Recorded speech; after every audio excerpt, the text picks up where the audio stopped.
And we are now live. Talk Taekwondo. Talk Taekwondo. I thought it's going down like a news broadcast. I see. I see yeah, where you're going with that. Song. Yeah, so I thought, variety is the spice of life. So I thought we'd vary up the intro. I like it. Yeah. Variety is the spice of life, as they say. But as I said, welcome to Talk TKD podcast episode 3. I hope you're enjoying it thus far. I think it's going well, don't you? Yeah. Well, I don't know. I think the viewers, you can be the judge of that. That's true. Always open to opinions. Be as harsh as you want. Indeed, yeah. Opinions, talking points, etc. We're all good. I've been working on the website talktkd.com. Hopefully, it should be live within the week, and we've got lots of things that we'll let you know about that. First, we'd like to mention our first sponsor, Super Fight Series. Boom, May 16th, a week yesterday. They have a big show in SSE Wembley, and you can go to ssarena.co.uk to get your tickets to that. I will be there, ringside, on a table, watching. There's going to be some amazing fights. There is 3 4-man tournaments and 2 ISCA-sanctioned world title fights. So I think it's safe to say that it's going to be an extremely good, epic show. I can't wait. I'm buzzing. I think you can get some tickets last minute, so either go to the website or contact me if you are struggling or want some help with that. I can help you get tickets. Great show, great fighters, great promotion. It will be good. I promise you, you will feel like you've got your money's worth for sure. Also, shout out to True Warrior, who are my kit sponsor. They make some great dough box, sparring equipment, t-shirts, tracksuits, kit bags, stuff like that. It's all very high quality. The design is great. They look cool. My favourite is the white sparring equipment. I think with a white dough box, just looks slick, in my opinion. And I enjoy wearing their stuff at tournaments. For any boxes or kit boxes, they've got an absolutely brilliant head guard that's full face, comes round the cheekbone, and sort of sits underneath the chin as well. Like it's snug, it's good, like it is good protection. So any of like the full contact guys out there, or if you're sparring and you want some good protection, and don't want to lose those brain cells. So that's something I'd like to talk about actually, is contact and the repercussions for your brain, but maybe at a future date. But yeah, if you are concerned about that, it's a great piece of kit to keep your noggin safe. So check out warriorforlife.co.uk. Was it .com? I forgot now. Either way, you'll find it. Warrior for Life, and check them out. Sorry. You will do that. Okay. So last night we were at the Legends evening, which for the Puma people, and non-Puma people, a lot of people will know Master Johnny Black, who was one of the sort of founding members of Puma, which is the ITF association that we are in. Well, anyone from Devon really, Taekwondo stemmed from him. Yeah, in the southwest, really. So yeah, basically the southwest of England, Taekwondo was brought there by Master Black. He very sadly passed away, coming up a couple of years ago now. He's, for anyone that knew him, there's only one Master Black. He's as the evening suggested, he was a legend. Everyone knew when he was in the room. And everyone was excited when he was about to come into the room. And we had a great evening, celebrating the kind of spirit of Master Black and sort of what he stood for and what I think he would have liked to seen I think that evening is definitely very much in the spirit of Master Black. Yeah, I don't know if you've got a little readout. Yeah, well, this is from Master Rob on 7th Degree. This is something that he wrote in the kind of closing paragraph of the kind of brochure of the leaflet here. It says, "Every time we met him, he was full of praise and encouragement. He would never stop with his enthusiasm for life and his chosen art. He was the greatest motivator Master Gale or I have ever trained under. He would always light up a room or training hall. As Master Gale says, once met, never forgotten." Yeah, that's very, very fitting. Definitely, it was a good night. I think it was, it wasn't too sad. It was in the spirit of Master Black, which it was lively, it was nice, which I think that's what he definitely would have wanted. Apart from Danny Dowling taking the award for best speech, bit of comedy, and then some tears afterwards. I think somebody should give that man an Oscar just to see what he says. Yeah. Well, there's 10 categories given out. I think it wasn't. They're trying to make it sure like it wasn't too like, you do the best sidekick, you do it. It's kind of looking more at personality, which Master Black is full of. There's awards for indomitable spirit, long service to his school. Obviously, he's a military man as well. He's served long in the army as well. Perseverance. There was a competition award for adults and juniors. There's random acts of kindness, which you got. Yeah, random. Yeah, and students who have made a difference. The infectious attitude, technical excellence, mature students, and named after legend Master Black, the world is richer because you're here. And Master Gale made a point that he said kind of the whole point of the evening is celebrating the fact that actually everyone that got an award because they felt that the world, whether it's the Puma world or globally, is a richer place for their involvement in Puma and Taekwondo, which I think is lovely. And I think there's something that I think Master Gale does so well is that he emphasises the, for want of a better word, spiritual, sort of philosophical side of Taekwondo that he just does it very well, and he's the person with the most infectious attitude, really.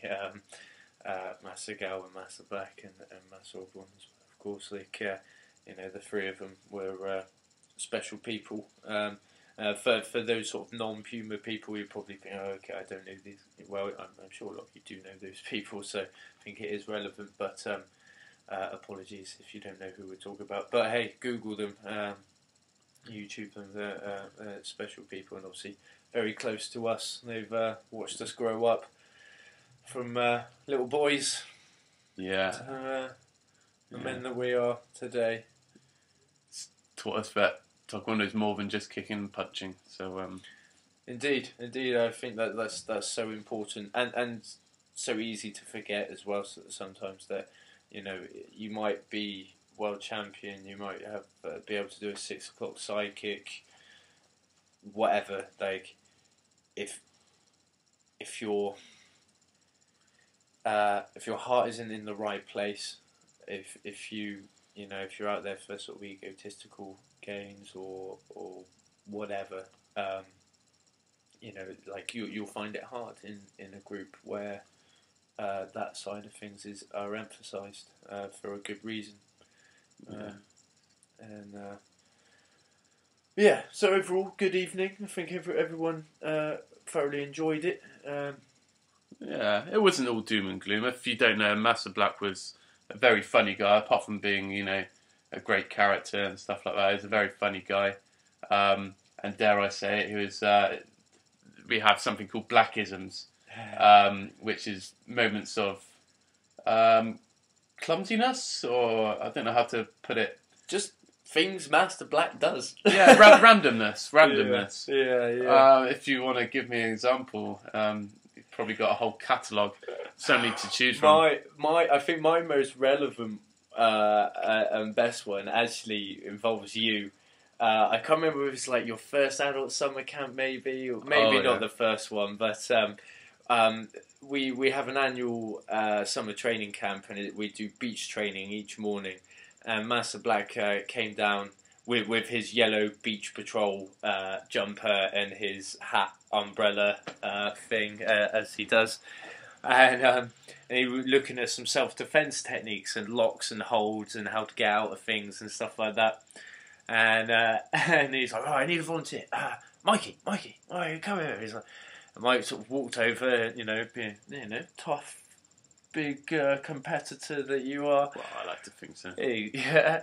And Master Black was like, "Well, I can't remember whether it was like from I think it was from a shirt grab maybe, or something like that." But he's like, "Right, what you need to do, get his wrist, whack it over like that," and Mike goes, "Boom," and then he's like, "Then put him on the floor." And obviously we're on the beach. Mike goes face first into the sand, like hard, boom. And I started to laugh a little bit because Mike's just got his face buried in the sand. And then Master Black, still holding his wrist, cranking on a wrist lock, grabs Mike's head and slams it into the sand. Yeah, multiple times going. And then what you do, lads, right? You get his head and you bang it into the sand like this. And Mike's face goes, just eating sand. It was, it made my day, made my week. But that's the thing with Master Black. It's like he jokes around and he's very welcoming, a very warm person. But like the man's deadly. Like I did a short stick seminar with him once. He sort of there's a whack me. I was like, oh wow. And obviously like Master Girl and Master Woman obviously got lots of better stories of he's one of those lovely guys that you can be relaxed around, but you have to respect. And if you don't show that respect, then you will soon be showing respect, without a shadow of a doubt. But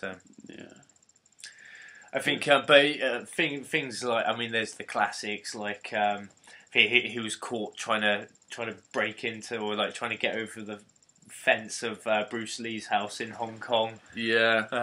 Spent some time over there with the military, didn't he? Even outside of Taekwondo, like he was a local celebrity, like on the local radio. He'd ring in daily, weekly, and everyone's like, Blackie. He worked in the local leisure centre, and he's a little celebrity then. And I remember when he passed, they had the mast at Cambridge Castle at half mast, I think, and they did on the radio. I can't remember if it's Heart or something like that, but it's the local radio in Devon did like songs devoted to him and stuff like that. Well, yeah, it was momentous. Yeah, definitely. That's the thing.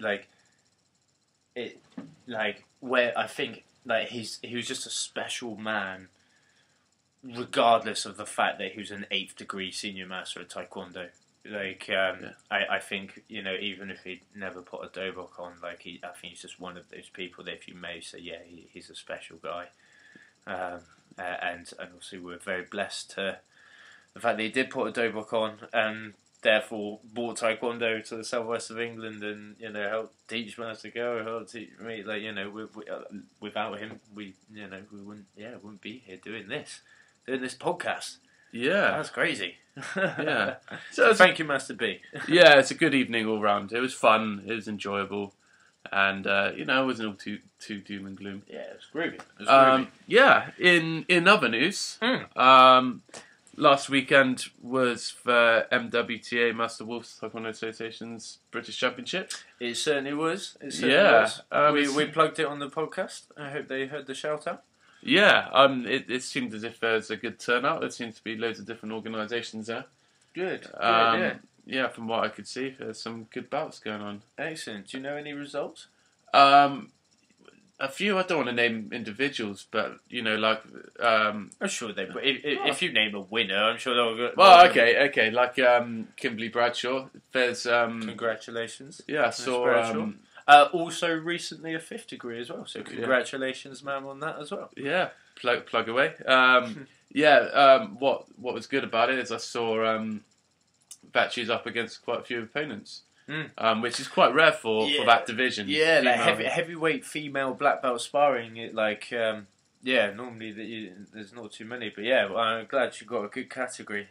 It's always not that good. she needed to prove herself, obviously, multiple world champion, but it's nice for her to have a test, I guess. Yeah, maybe, I don't know. I didn't see it. But. Yeah, I mean that's kind of normally one of the weaker categories, isn't it? Yeah, I mean, most definitely. And it's kind of both extremities. I think the very very small people. Yeah. That's it's quite a small category as well. This is the smallest categories and the heaviest categories are always going to be the smallest, aren't they? Just by population, etc. It's the Vision Taekwondo Championships yesterday. Cool. Cool. I hope everyone had fun. Yeah. Oh, if anyone can get back to us with results from the European Champions, the one in Italy I went on last week. Oh yeah. The EITF. If anyone can get back with any of the England team results, let us know or send us a link, please. Yeah. Talk TKD on Facebook or Twitter. Yeah. Hit us up. Excellent. So we talking of European Championships, we've got 2.5, 3 weeks, something like that, to the World Championships. Yeah. Feeling strong. Yeah. Feeling a machine. Yeah. Ready to destroy. Fat tick, yeah. Tick, tick, tick. Yeah, the clock is coming down. So it's obviously a lot of people listening to this will be competitors themselves, or would have experienced it or done it in the past. It's always it's not just the physical training, is it? It's the psychological toil that comes with the competing and the training for the competing, etc. And the travelling and the money. Yeah. It takes its toll. Definitely. I'm very tired at the moment and very poor. But hopefully, come the end of the world, it'd be completely worth it. So. Exactly. That's the thing. Is if you put the time in, if you put the hours in, and you do well, win or not, whether you represent yourself to the best that you know you could, that's enough. That makes it worth it. Yeah, I feel that if you put a lot of effort in, then the result is going to be more polarized. Like if you put your all into it and you lose, then you're going to be gutted. But if you kind of just roll up on a day and you lose and you think, oh well, I didn't train that hard. But same with winning as well. Like if you don't train, you go there and win, and it won't mean as much because you did make those sacrifices.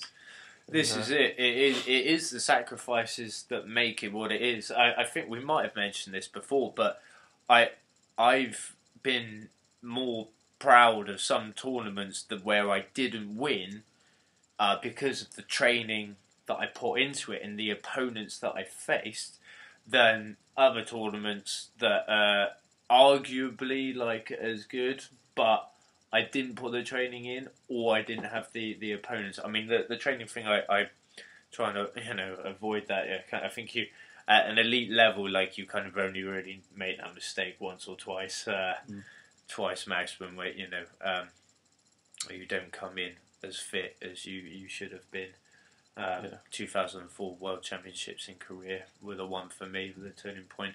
I tore my hamstring before we went, and I couldn't do a rising kick above my hip or a side kick on the other leg above my knee. But being 16 as I was at the time, I did the very sensible thing and decided to keep my mouth shut, not tell the coaches, miss a squad session or two, and then just went, just because I was scared that they were going to say, just don't go. In the long run, that's what I should have done, because I fought, I lost in the first round, and did more damage to my hamstring, and now I've got scar tissue there, and I'm having some problems with it, and physios having to keep sort of unknotting it and stuff like that. It's a pain in the backside, but or in the hamstring. Sorry, yeah, pain in the hamstring. Yeah, no, I'm exactly the same. I've got scar tissues. I've done both of my hamstrings loads of times. I think it's so important to manage your injuries. You probably don't think of it much when you're young, when it goes for the first time. When you're, I suppose injuries start happening when you're like 16, 17 or so. That's when you kind of first get the pulls and the strains and stuff like that. When you're young, you can, you can bounce off ceilings and not hurt yourself. Yeah, yeah. Apart from sort of big freak, big fractures or whatever from falling off a building. Yeah, yeah, I know what you mean. Most, most sort of kids don't tend to get like that. Yeah. Yeah, but it's looking back now, I so wish that I'd managed my injuries better, because now it's scar tissue, and I think when it happens, like, your eagerness to go back is the overruling kind of thing that makes you go back to it too early.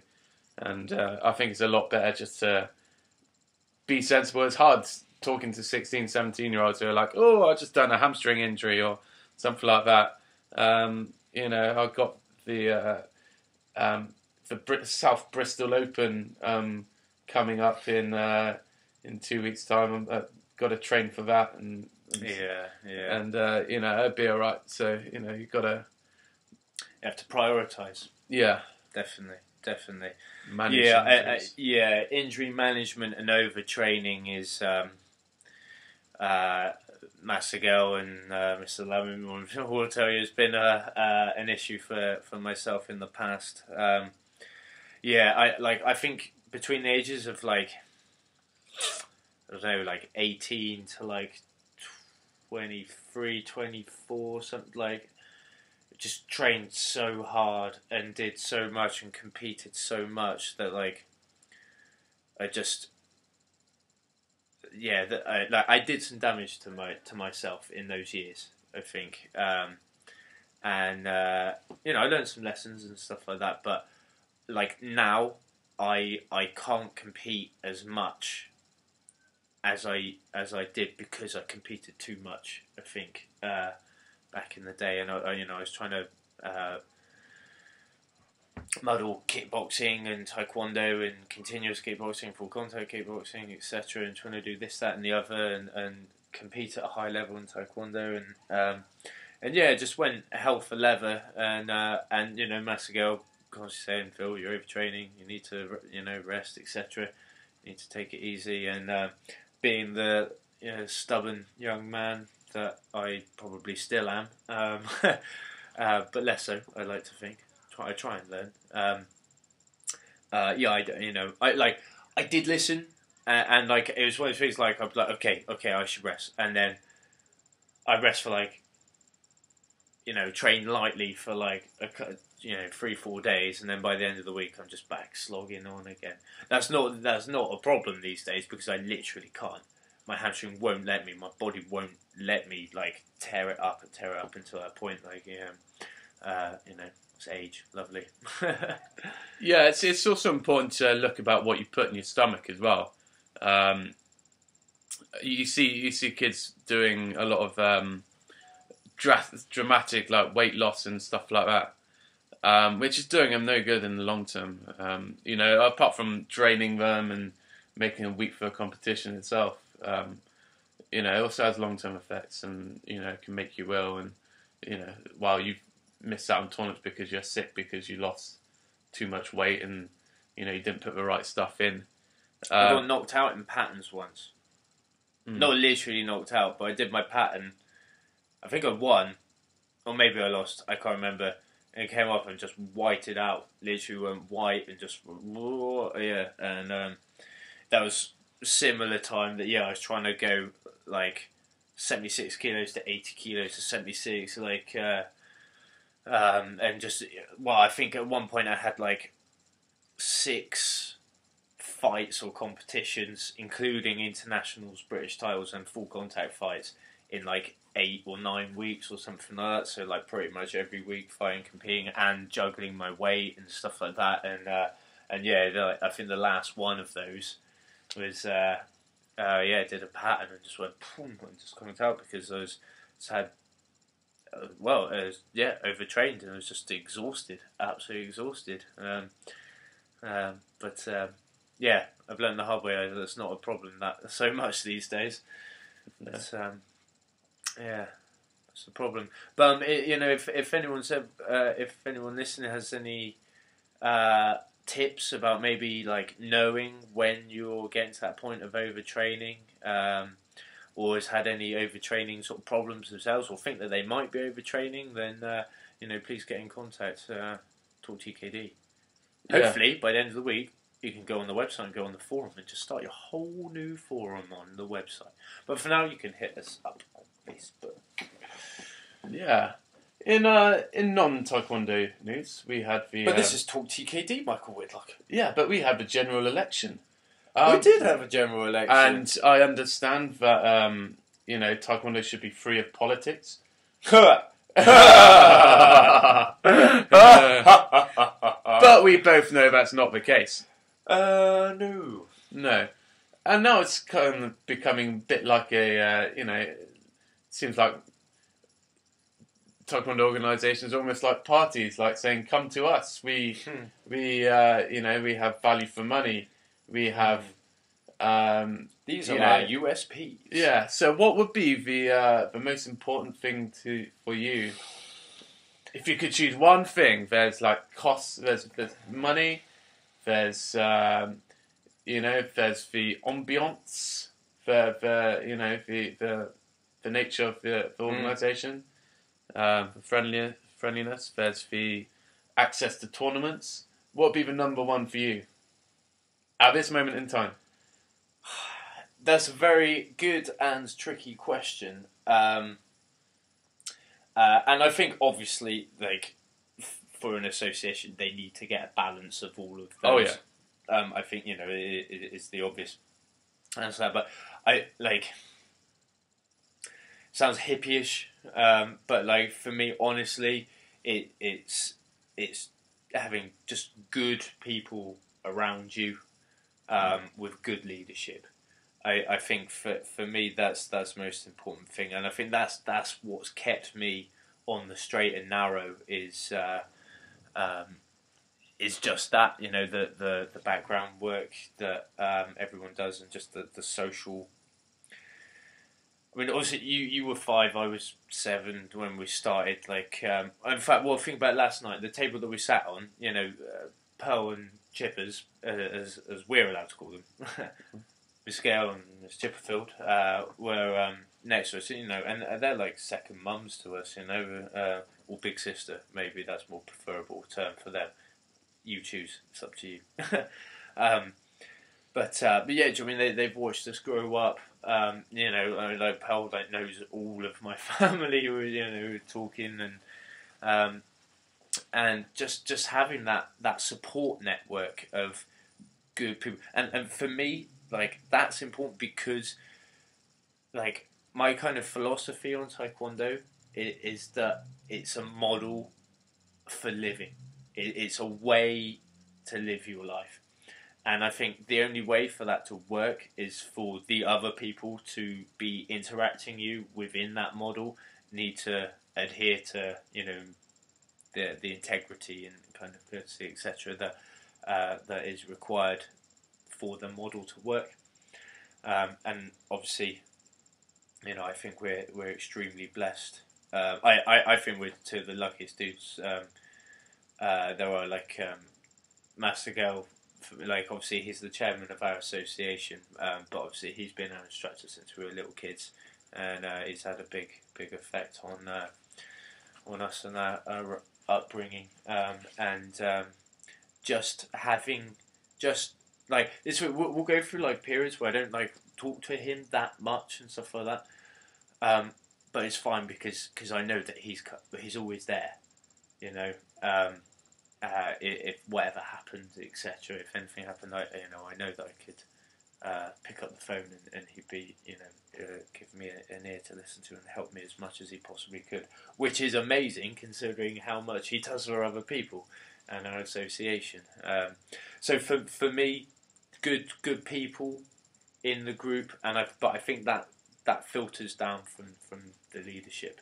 Yeah, because now we have, through good leadership, you can have access to tournaments and Mm-hmm. value for money and all those things come from good leadership, I suppose.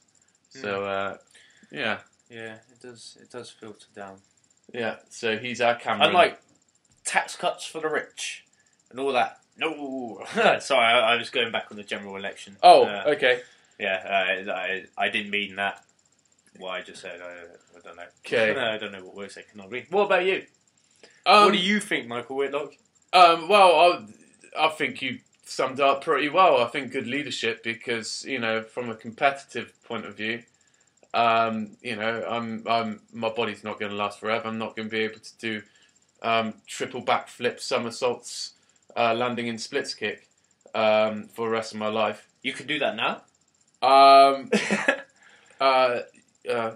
Whatever.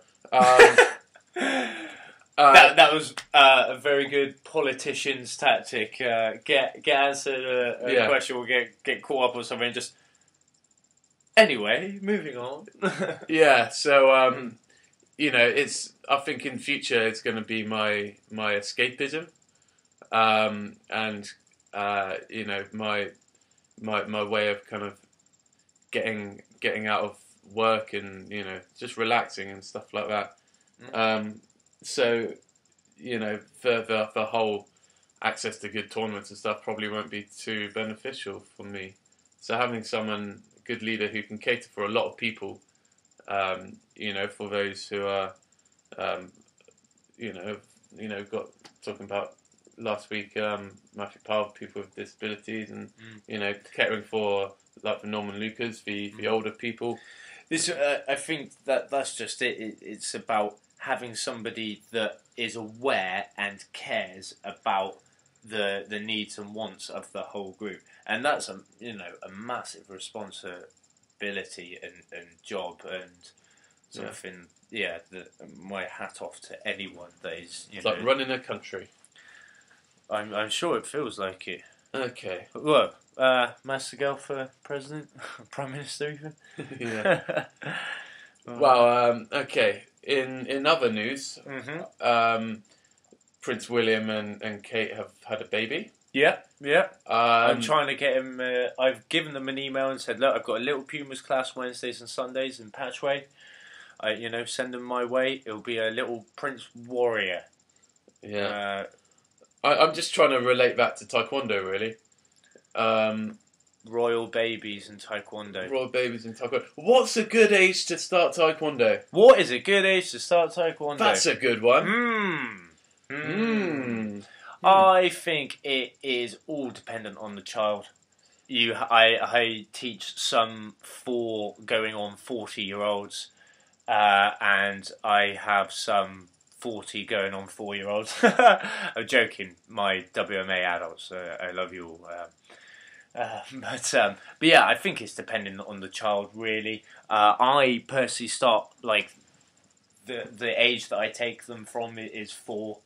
And I have Little Pumas 4 to sort of 6, 7 years old. And at 7 they cross over and go over to the juniors. But you started Taekwondo, not... Obviously now it's very common that everyone has their like pre-Taekwondo syllabus for younger students, try and get them involved, but you don't teaching a 4-year-old Sajirugi 1, 2 and Sajo Maki for their grading is quite a task and an unrealistic one as well. So most groups have those programs, but you started Taekwondo before any of those programs kind of existed at the age of 5. Yeah. Do you think that was too soon or too late or just right? It's a difficult one. I mean, who knows? Who knows, really? I can tell you now that my hips and my knees aren't what a normal 26-year-old should be. But do you think that's because you started Taekwondo so young, or do you think it's because you don't do Taekwondo twice a week? You do Taekwondo, nearly twice a day, and you're. I think if you start from a kid and you do Taekwondo, a couple of times a week, etc., throughout into your adulthood, then I reckon you'll probably be all right. Obviously everyone's gonna have injuries and stuff like that, but the wear and tear. We see like the masters and senior grades that have had knee surgery, hip surgery, etc. That's because of the style of training, but also because they're doing it day in, day out. Like you are now. Well, I think that they should learn a bit more from sports science, keep up to date with that, about physio, looking after injuries. We're getting there. We're getting there, I think. But there's a way to go. Definitely. I'd say a lot of people are well behind on that when it comes to they have knee problems. So what's that coming from? Is that stemming from a tight IT bands? That's a popular one in Taekwondo people. Tight IT bands. And kind of getting a physio and learning from the science that is available to us. So I think my hip and knee problems kind of stem from years and years and years of training, stomping around in barefoot on hard ground, hard leisure ground. And you just can't do that until you're 70, 80 from the age of 5. Just because the impact just shudders through your joints.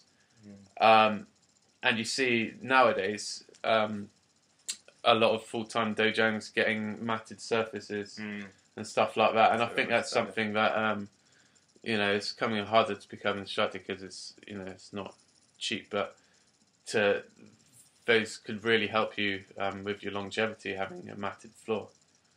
I agree with that massively. In fact, at the moment, like both my feet are bashed up; they hurt. We did technical training with Masco this morning, 3 hours or so. That was really light work, but like literally, I just take my feet off and stand on the floor without any shoes off, and my feet hurt. Yeah. I know. I'm sure that's the case for a lot of people, but I've been like that for like a year or so. With the mats, I'm okay. But like doing Taekwon-Do, 6 W-shaped blocks with a stamp is murder. Taekwon-Do or Chunbi, I'm like, oh, my heart sinks. Like, okay, come on, foot, come on, man up, poker face. Yeah, but as I say, but when I'm on the mats, it's okay, it's manageable. Maybe like it's amazing that such a tiny thing could possibly have like a massive effect on your health. If you're, as you say, if you're banging around without the mats, or if you're banging around with the mats, then you probably won't see as much damage over the years. Yeah, or that if you add a guess. Kind of, I think there shouldn't be a massive hoo-ha about people wearing martial arts shoes as well on hard ground. I think as long as you ask your instructor, I think they should all be fine with that. To prolong your joints and it's tricky. I mean, you do want. It's hard. I think the people that are doing 2 classes a week, I think they should take their shoes off. Because of tradition, because etc. But also to toughen up their feet. But when you get to that point where, I touch the bottom of my foot, I can hardly feel my finger touching it. My feet are solid just from bashed up, etc. And I get a lot of pain in my feet. So, I think you should try and aim to toughen up the feet by having your shoes off, but at the same time being sensible and acknowledging, you know what, I'm just going to suffer, and I'm just going to get worse if I don't do that. Tricky one to. Why do you need tough feet though? Why is that a necessity? Nowadays, that's a good point.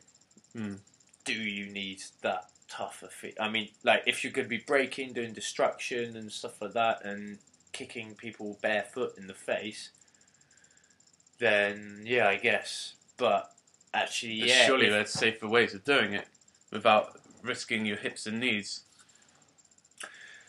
That's true. That's a good point. And I would have to think about that before I answered it. Why don't you lot have a think about it as well? What do you think about wearing shoes and the benefits of not wearing shoes, etc. in your Taekwondo classes? That's a tricky one. Maybe. and we are more than happy being put in our place. You know, if you think that we're wrong about something, please let us know, because we're wrong about a lot of stuff. You know, we got to remember, this is not scripted. We come here. These are our opinions as we ask, as we talk, and I'm more than happy. If you know, I genuinely, it's a good thing if I spout something out as an opinion and somebody says actually that's unfounded. Here's the evidence for this, that, and the other, and I know that what I said was incorrect, or I'm not correct to say it. Then that's a good thing for me, you know, spreading disinformation. So let us have that privilege, please. I want to say another big shout out for the kickboxing show on Saturday. You haven't let me know if you're coming. Oh, but anyway. But there is a episode 1. It's called Cosmic Collision. Some fantastic fighters. Check it out. Obviously, the website will be live, which will have links to where you can get tickets and where you can see when the next shows are and stuff like that.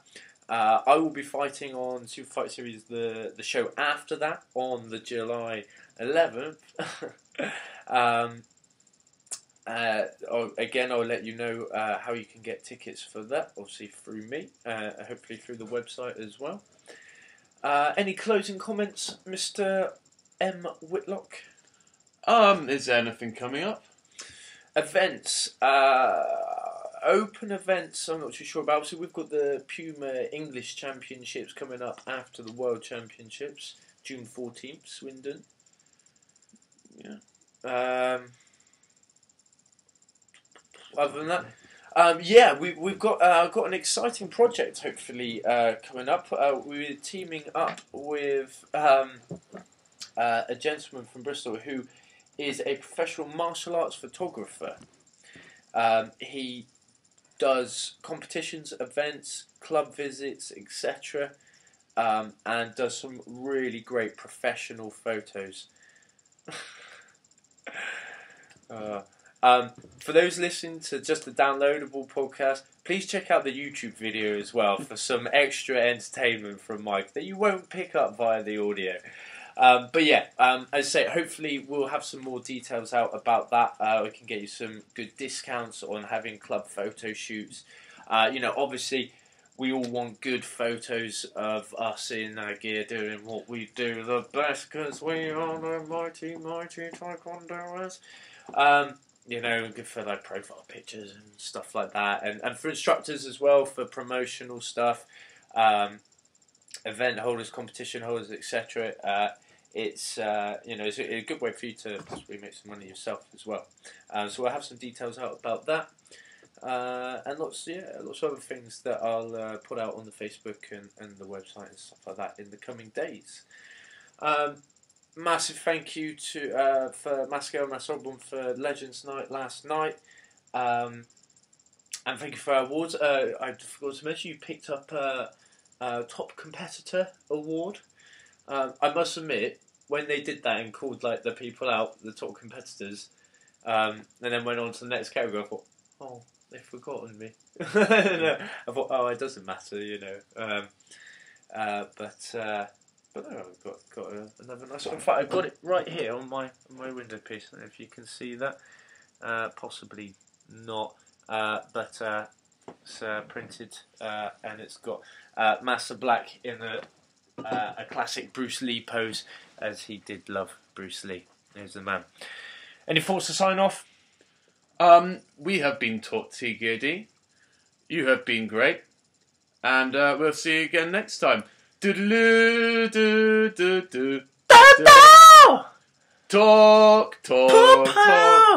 make it up a theme tune.